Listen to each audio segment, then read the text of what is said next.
Hi, Year 8. Today I'm going to be explaining what we're going to be doing for our end of unit assessment. I want to get this out the way before the end of term because I've got a little mini unit related to the theme of belonging that I'd like us to go through as well because I did that last year and it worked out really nice and it's a bit different to what we've normally been doing, but I think it works really, really nicely. So I'm just going to explain what we're doing. Now, I did say we were going to be doing comparative paragraphs. And that's the case. You can still definitely do that. But I'm just aware that because we're not in our usual working environment, and I'm not here to offer the same sort of level of support as you're going through it in a classroom setting that I might be able to. I wanted to give you an option. So the option for the assessment, there's two choices, and it won't affect your grade. You can do equally well and get an 8 doing either option.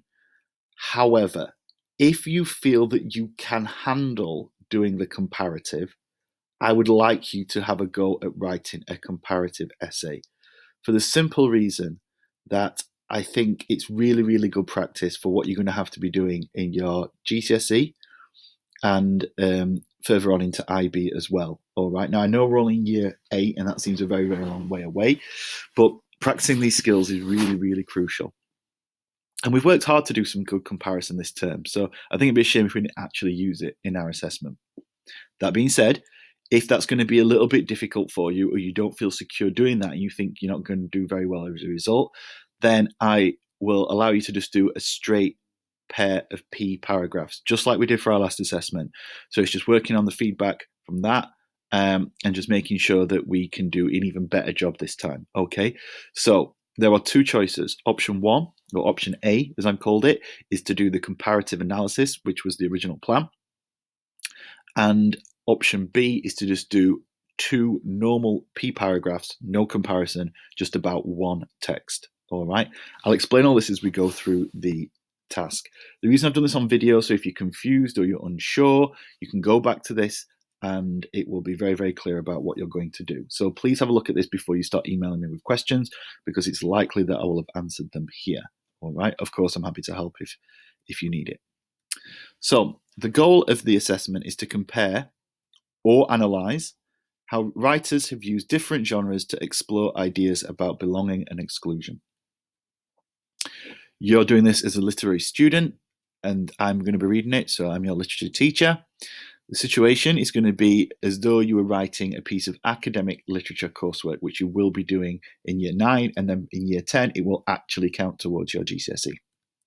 The purpose is to demonstrate understanding of how writers can use language to explore thoughts and feelings about belonging and exclusion, and that shouldn't be difficult. We'll be doing that all term. The success criteria is to write a balanced comparison or a straightforward analysis which identifies literary features and their effects using a formal academic style of writing. Okay? So this is the task.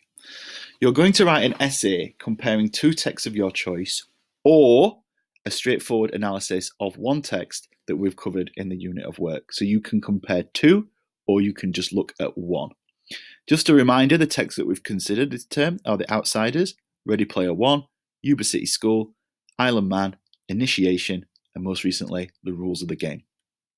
You can pick any 1 or 2 to compare out of those. You're going to be writing your essay like this. It's very similar structure to what we used last time. You're going to do a short introduction. You're going to do your first P paragraph. That will be a normal P paragraph, or it will be a comparative P paragraph, which you should have all had a practice at. And you will be getting feedback and targets on that before you actually start writing your assessment. Then you're going to do your second P paragraph, or your second comparative P paragraph, depending on which option you choose. And then you will write a short conclusion. So introduction, P1, P2, conclusion. All right. So option A. So if you want to do a comparative essay, then this is how you go about it. So we'll go through it step by step. I'll explain option A and then I'll explain option B afterwards. So if you want to do a comparison between 2 texts, the first thing you need to do is select the 2 texts that you want to compare. So it should be the 2 texts that you feel really comfortable with and that you've enjoyed and you feel you understand. Then you need to compare them to get a list of similarities or differences that you can use in your essay. This is exactly the same as we did last time, okay? So you should feel quite confident. So you're going to do 2 comparisons, but you might find that you actually come up with a whole list of similarities and differences. So you might want to create a long list first, like I've done here, and then select the 2 best ones. I would suggest that you don't only do similarities. You can do a similarity and a difference or 2 differences, but I'd avoid just doing 2 similarities. Each comparison will form 1 P paragraph. So you'll be doing 2 comparisons, okay? So, for example, if you picked initiation, there are some facts about initiation here that compare really nicely to some other ideas in other texts. So Millicent is willing to go through anything to be accepted by a popular group. Millicent is bullied by her peers. So already I'm thinking, well, that contrasts quite nicely with Yuba City School and the fact that Jagjit was bullied by his peers as well. That's the similarity. So you could compare it, the initiation to Yuba City School, for example. You have to spend some time thinking about this and thinking about which text and what the comparisons will be. This is the foundation. If you don't get this right and don't have good comparisons, then kind of everything else afterwards is kind of irrelevant, really. So this is really important. In a school, people are judged at how they look. Millicent thinks it's good when people are unique and individual. Well, I'm just looking at those now and I'm thinking, well, actually, in Yuba City School, Jagjit doesn't think it's good to be unique and individual. He wants to belong. He wants to be in a place where he feels accepted and cared for. And so that would be a good comparison. You could compare initiation, for example, with Yuba City School. They've got 1 similarity. They're both bullied, but they've got 1 big difference. Millicent thinks it's really cool to be individual and unique, and Jagjit doesn't. That would be a really, really awesome comparison that you could do. But it's up to you. So you need to find your 2 texts and your comparisons. All right. So this is the first step. This is what you need to fill in.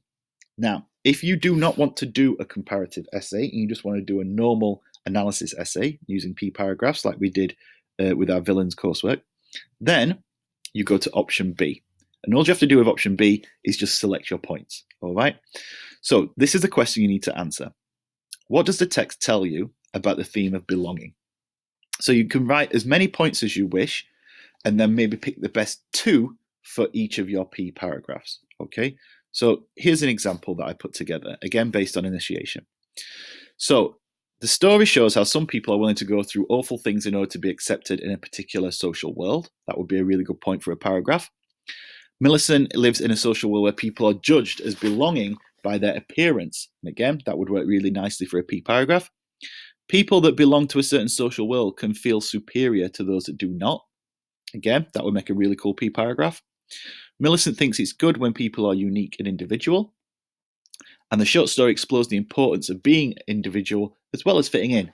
So any of those would make a really, really nice point to a P paragraph. And then you need to find your evidence and then you need to do your analysis. And that's where all the points are, remember. Okay? So that's what I want us to do today.